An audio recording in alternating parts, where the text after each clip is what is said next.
Raja Saab cinema చూసా, చాలా బాగుంది. పాటలు బాగున్నాయి, డ్యాన్సులు బాగున్నాయి, డైలాగ్ బాగుంది, రొమాన్స్ చాలా బాగుంది, స్టోరీ అంతా బాగుంది. కానీ జనాలకి ఇది ఎక్కట్లే సరిగ్గా. కారణం ఏందో నాకు అర్థం కావట్లే.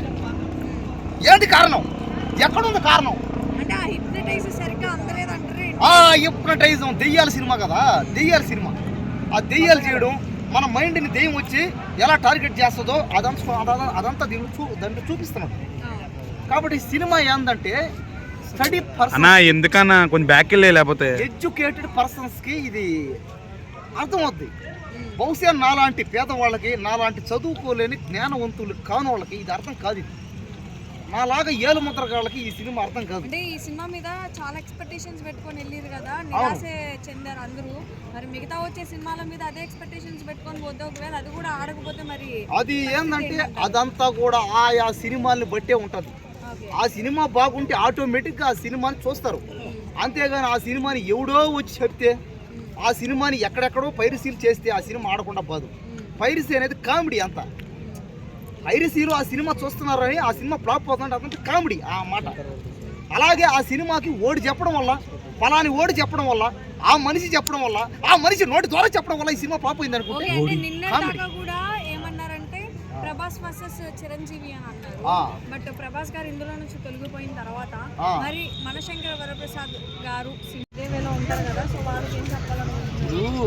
సినిమా బాగానే ఉంది, కథనం బాగోలేదు, మ్యూజిక్ బాగలేదు. రెండింటి వల్ల స్క్రీన్ ప్లే బాగుండలేదు, మ్యూజిక్ బాగుంది. సో ఏ కాన్ఫిడెన్స్తో మారుతి గారు ఇంటీరియర్ అడ్రస్ కూడా ఇచ్చారు సార్? అవి కావాలని ఏదో ఆయన చిన్న స్టాండ్ నచ్చేసిందో, ఆయన సినిమా ఆయనకు నచ్చుతుంది కానీ అందరికీ నచ్చాలి కదా. అదే కాబట్టి ఇది ప్రభాస్ గారిని ఎవరు కూడా తక్కువ చేసి మాట్లాడరు. లేదు, ఆయన తప్పు లేదంట కదా, ఏమి ఆయన తప్పేం లేదు. అంతా కూడా డైరెక్టర్ ఉంది, మ్యూజిక్ డైరెక్టర్. ఎందుకు అంత అశ్రద్ధ చేశారు పాన్ ఇండియా ఆర్టిస్ట్ని పట్టుకుని పాపం? అదే అలాంటి సినిమా చేయకూడదు, ఆయన చేయకూడదు, వీళ్ళు తీయకూడదు. సో రేపు యంగ్ డైరెక్టర్ ఎవరైనా వస్తే కూడా డేట్లు ఇవ్వడం కూడా భయపడతాడు కదా ప్రభాస్ గారు. ఇప్పుడు ప్రభాస్ గారు భయపడతాడు, ఏందో ఆ సినిమాని అలా చేస్తారు. అసలు ఎక్కడ కూడా తగ్గకుండా డైలాగ్స్ కానీ, రొమాన్స్ కానీ, రొమాంటిక్ కానీ అన్ని ఇట్లా ఇచ్చి పడేసిండు అసలు. సో చిరంజీవి గారు స్టెప్ వేస్తే ఒక ట్రెండ్ సెట్ అవుతుంది. సో ఆయన స్టెప్స్ చేస్తుంటే యంగ్స్టర్స్కి ఎలా అనిపిస్తుంది? అబ్బా అసలు ఈ గ్రేస్ మాకు కావాలి, ఇలా మేము ఉండాలి అని చెప్పేసి అనిపిస్తుంది. సో వారు మీకు నచ్చిందా హుక్ స్టెప్ అయితే? చాలా బాగా నచ్చింది నిజంగా. అది నిల్చొనే కానీ ఇట్లా ఇట్లా అంటాడు, వేరే లెవెల్ అండి అసలు. ఆ స్టెప్ మాత్రం సూపర్ డూపర్. మూవీ మాత్రం ఖచ్చితంగా హిట్ అవ్వాలండి, ఎందుకంటే చిరు గారి డైలాగ్స్ ఉన్నాయి. శశి అని అంటారు, ఏంది అనగానే వాట్సాప్లో అన్బ్లాక్ చేయవా అంటారు. లిటరలీ ప్రతి ఒక్క హౌస్ వైఫ్ కనెక్ట్ అవుతుందండి. అలాంటి డైలాగ్స్ ఉన్నాయి, అలాంటి సాంగ్స్ ఉన్నాయి, చాలా చాలా ఉన్నాయి. ఇంకా ఓవరాల్ మూవీ చూడాల్సిన మూవీ అది. సో మనిషి తగ్గాడు కదా చాలా మటుకు, సో బాగున్నాడు ఇప్పుడు తగ్గాక. అసలు ఎంగు లెక్క ఉన్నాడండి లిటరలీ.